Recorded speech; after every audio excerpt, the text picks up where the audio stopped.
আরেকটা বড় নক্ষত্র হচ্ছে হুজুরের কথা মনে পড়ে গেল। হ্যাঁ, হুজুরে খাওয়া পড়াইতেছিল, পড়ানোর পরে পড়া শেষ, বাজারে গেছে।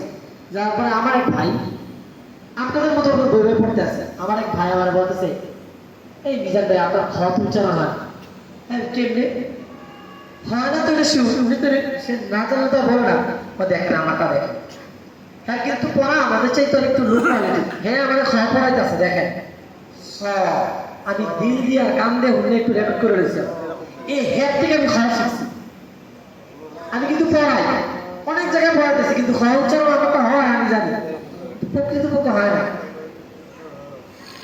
আমি ওনার কাছ থেকে পড়া শিখছি, কতদিন শিখতে শিখতে লাস্টে ওনার কাছ থেকে শিখতে পারছি। আপনারা হয়তো পড়া অনেক অনেক জানেন, কিন্তু এই জায়গাটা থেকে আজকে পড়া খাওয়া খাওয়াটা শুদ্ধ করে শিক্ষা নেই, খাওয়া হয় না। ঠোঁট খোলাকার হবে না, খাওয়া করে উচ্চারণ হবে না, এমন হবে না।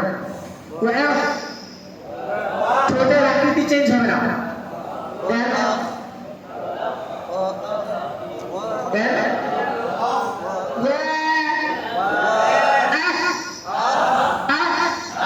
তলোয়ার খিচ না,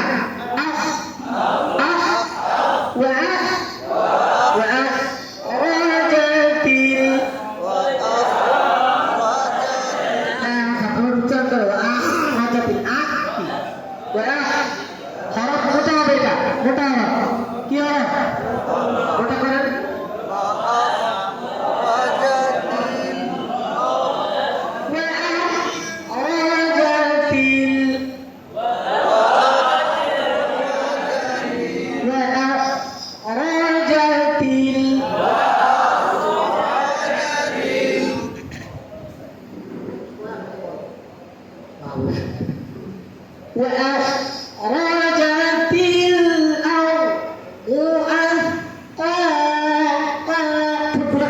স্বাভাবিক, স্বাভাবিক অভ্যাস হচ্ছে তার সময় ঠোঁট গোলাকার হবে, স্বাভাবিক অভ্যাস, কিন্তু এটা করা যাবে না।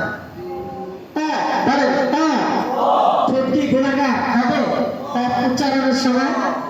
বলেন কি ঠোঁটের হরফ?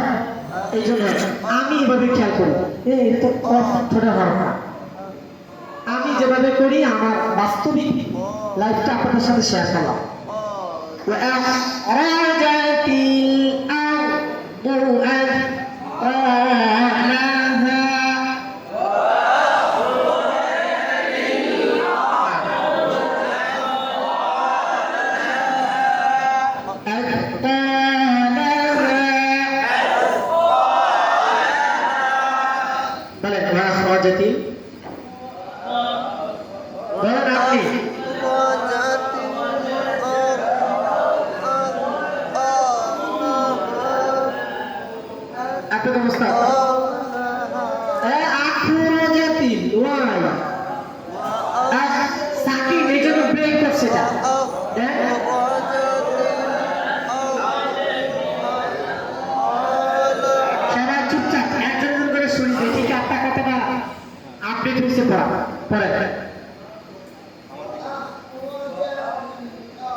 সবাই বলবো যাত্রা হয়েছে, বলুন হ্যাঁ হয়েছে, বলতে থাকেন।